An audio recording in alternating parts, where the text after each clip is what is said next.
La revuelta se propagaba como la pólvora. El 13 de junio de 1520 se produce una cruenta revuelta popular en Burgos. Las hordas ocupan las calles, buscan al corregidor y lo asesinan con gran crueldad. Roban, sitian el templo donde se había refugiado y amenazan a los monjes con incendiar y saquearlo.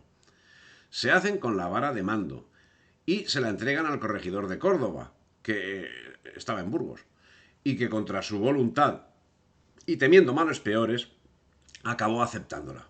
Las hordas se extendieron por la ciudad robando y quemando lo que consideraban de sus enemigos y liberando a los delincuentes que encontraban presos. Hacía 22 días que Carlos había embarcado para Alemania. Los revoltosos de Burgos actuaron metódicamente y, curiosamente, con algo de inteligencia. Buscaron al regidor Mota, hermano del obispo de Badajoz, para matarlo. No quemaron su casa por peligro de quemar las contiguas, pero la desvalijaron, quemando archivos de especial importancia. Esta situación es indicadora de lo que venimos denunciando entre ellos, y con mando se movían elementos cercanos a los sectores que venimos señalando como culpables en la sombra. ¿Cuáles son? La alta nobleza, ya que la chusma guiada por sí misma no hubiese resultado tan cuidadosa. No obstante, para dar las oportunas apariencias, al más manipulante y vil, el más manipulante y vil era al primero que se le pedía parecer, el primero que resolvía cualquier asunto. Y los que al momento no se conformaban con su dictamen eran tenidos por ciudadanos sospechosos, de dudosa opinión, malvados, enemigos del pueblo. Tras todos estos desmanes, puesta Burgos en manos de la más sucia anarquía, anunciaron los revoltosos que cualquiera que en aquella ocasión negase al pueblo su auxilio y cooperación sería tenido por enemigo de la República y juzgado como desertor y traidor a la patria. Acosaron el Alcázar. Los delegados de los revoltosos, contrarios a la revuelta o deseosos de encender más a la chusma, aconsejaron al alcaide que opusiera resistencia, pero no les hizo caso. Los sublevados asaltaron el Alcázar y se dieron luego al saqueo de Burgos. La chusma quemó las casas de varios notables y ajustició al francés Joffre de Contannes, antiguo habitante de la ciudad, fiel servidor del rey Fernando, por su supuesta complicidad con los flamencos. Supuesta. Y que en otro lugar hemos visto cómo fue beneficiario de las mercedes de Carlos. La captura de Garci Joffre es digna obra de la chusma que la perpetró. Perseguido en su huida, fue conducido a la ciudad entre insultos, amenazas, gritos y preparativos de horca, exigiendo al corregidor que dictase justamente esa sentencia. Finalmente, fue asaltada la cárcel y el reo sufrió una puñalada, un hachazo en la cabeza y finalmente fue ahorcado y arrastrado su cadáver por las calles, descuartizado, afanándose la gentuza en manchar sus armas con la sangre del desgraciado. Finalmente colgaron cabeza abajo lo que quedaba del pobre hombre. Posteriormente obligaron al corregidor Osorio a dictar sentencia de muerte contra quien ya había sido linchado. El corregidor, por miedo, cumplió lo que le demandaba al tiempo, que llamaba a Íñigo Velasco, el condestable de Castilla, que fue nombrado corregidor. Frente a las pretensiones del obispo Acuña, hermano de Osorio, que pretendía el puesto. Para terminar la faena, con tan odiado personaje, la emprendieron con su casa. Las hordas tomaron picos, mazos y teas y en pocas horas quedó reducido el edificio, un suntuoso palacio, a un inmenso solar cubierto de escombros. Acabaría mal el corregimiento de Íñigo Velasco, el condestable, aunque luego se reharía. No llegó a sufrir atentados personales porque sus parciales supieron embaucar a los terroristas que iban a actuar, a quienes acabaron rompiendo las cuerdas de las ballestas de algunos saeteros.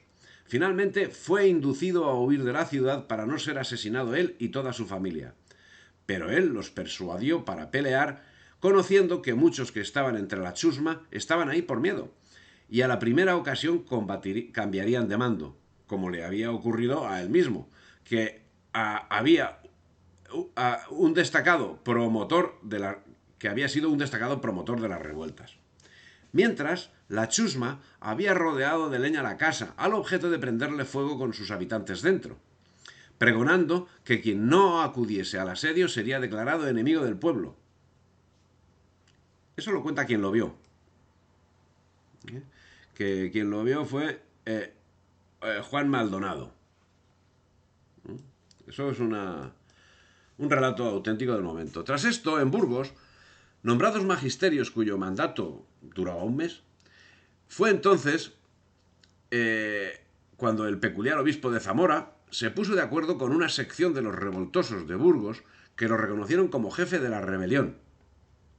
Pero al enterarse, otro sector de los rebeldes tocaron alarma, reclamando que debían perseguir, proscribir y hacer preso a Acuña, puesto que maquinaba furtivamente apoderarse por traición de la ciudad y degollar a los ciudadanos.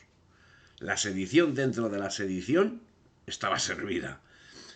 El mismo día, el cardenal Adriano designó al pesquisidor Ronquillo para castigar a los autores de la revuelta de Segovia. Este Ronquillo, extremadamente riguroso, según dicen algunos, hombre de mano, expeditivo en juzgar a los delincuentes, inaccesible a la compasión y al blando ruego, con más visos de verdugo que de juez, tan desaficionado a las riquezas como codicioso de sangre. Bueno, lo que parece cierto es que Ronquillo se encontró con las voluntades cerradas a responder a sus pesquisas. A los inquiridos les daba igual lo que le dijesen, y Ronquillo se limitó primero a proferir amenazas que solo consiguieron exasperar más los ánimos de los segovianos, formando entre unos y otros una espiral que necesariamente acabó en violencia ciega que sería consecuencia directa de los acontecimientos de Medina del Campo. Pero si los acontecimientos de Burgos han sido relatados por la importancia que tuvieron, también debe ser tenidas en cuenta otras actuaciones que, sin haber llegado a alcanzar la gravedad de estos hechos, nos pueden dar idea del ambiente que se vivía en lugares apartados de la confrontación. Así, en Plasencia, los diputados de la comunidad dispusieron que se le asignase una guarda personal constituida por 25 hombres armados a los que se les pagaría un sueldo con cargo al producto de las rentas de la monarquía en la ciudad. ¿Es de destacar este hecho? Pues sí es de destacar, y por varias causas.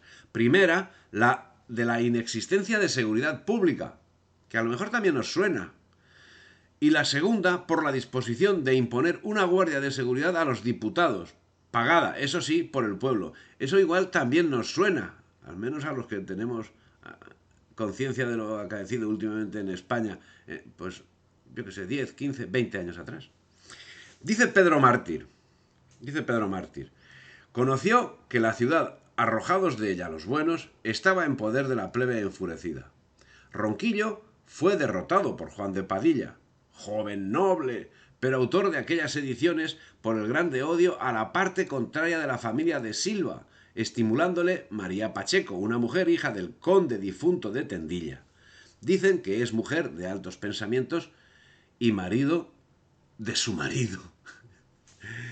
Pero la revuelta va tomando fuerzas en las diversas ciudades. En Cuenca, el comendador llegó a verse obligado a prometer públicamente que si las otras ciudades del reino no pagaban el servicio que se había otorgado al rey en las Cortes de Santiago y La Coruña, Cuenca tampoco lo haría. Y el escribano que levantó acta hizo constar que efectuó tal promesa a los vecinos por asosegarlos, que no se alterasen. El 29 de julio del mismo año 1520 se constituía en Ávila la Santa Junta del Reino o Gobierno Revolucionario. Participaban en las reuniones delegados oficiales de Toledo, Segovia, Salamanca, Toro y Zamora. Curiosamente no participó Ávila, así como representantes oficiosos de otras ciudades castellanas. El caballero toledano Pedro Laso de la Vega fue elegido presidente de la Junta. El también toledano Juan de Padilla fue nombrado jefe de las tropas comuneras. Se puede decir que la flaca respuesta de las ciudades fue debida a la actuación del cardenal Adriano, encaminada a entorpecer el éxito de la Junta, actuación que conseguía retirar a Zamora de la Junta el 10 de agosto. Esta agrupación sería, en definitiva, el gobierno revolucionario comunero. Hacía mes y medio que Carlos había partido para Alemania. Pero si triunfó la revuelta en el centro de Castilla y en Murcia, no sucedió lo mismo en otros lugares como en Galicia, Vascongadas, Asturias, Cantabria, etc. De hecho, Murcia significó un hecho geográfico aislado, ya que salvó simpatías en Úbeda y en Jaén. El primer núcleo comunero afín lo encontraba en Cuenca, que considerando Murcia al margen constituía el vértice inferior derecho del trapecio que constituía la geografía del movimiento, cuyo vértice inferior izquierdo sería Plasencia, el superior izquierdo León y el derecho Burgos, teniendo en cuenta que aquí la partida en el momento más favorable para los comuneros se mantuvo en tablas. El resto del territorio de Castilla se mantuvo quieto, siendo que en el reino de Aragón se conoció el movimiento de las Germanías, que aunque coincidente en importantes aspectos con el de Castilla, llevó un desarrollo aparte. El resto del territorio nacional se mantuvo fiel a Carlos, lo que posibilitó extraordinariamente la resolución del conflicto. Y en cuanto a la geografía social, los acontecimientos se caracterizan por su desarrollo exclusivo en las ciudades, con despego o indiferencia por parte del entorno rural, como se demostraría a lo largo del conflicto, producto de las masas bajas urbanas. Eso fue el movimiento comunero. Las irregularidades, por llamarlas de alguna manera, tomaron cuerpo en las comunidades. Así, en Cuenca, un tal Miguel Cantero se autoproclamó procurador, asegurando que lo era en virtud de una provisión que los reyes católicos habían otorgado a Cuenca para poder elegir dicho oficial, y la elección había tenido lugar antes de que la ciudad se alterase la comunidad, y por lo tanto no había guardado relación ninguna con dichas alteraciones, dado que entonces, en palabras de los regidores, la ciudad andaba alterada. El teniente de corregidor, licenciado Montiel, y los propios regidores accedieron a admitirle en los ayuntamientos del concejo para contribuir a la pacificación. ¿Fue un hecho aislado? Parece que no. La anarquía se extendía como mancha de aceite en medio del campo comunero. Tras la derrota de Ronquillo frente a Padilla, cuando aquel se dirigía a reprimir los desmanes de Segovia el 21 de agosto, mandó a Adriano buscar la artillería existente en Medina del Campo para hacer frente a la ofensiva que desde Toledo había iniciado Juan Bravo. Los medinenses, entre los que destacaba cierto asesino llamado Bobadilla, se negaron a entregar la artillería almacenada en su ciudad, incluso llegando a descuartizar en plena caña al regidor Gil Nieto, acusado de no haber dado a conocer una carta de Juan Bravo y asesinar a quien criticaba tales actos inhumanos. Entonces, las tropas reales bajo mando de Fonseca iniciaron un enfrentamiento que ocasionó un incendio, iniciado para distraer a la población, pero ésta desatendió el incendio por defender los cañones. Ardió un millar de casas y los cañones quedaron en la ciudad. Fue un desastre del que jamás se ha recuperado Medina del Campo. Las tropas debieron retirarse abandonando el empeño de recuperar los cañones a efecto de que los medinenses pudiesen sofocar el incendio. Si te ha gustado el vídeo, dale me gusta, difunde y suscríbete al canal.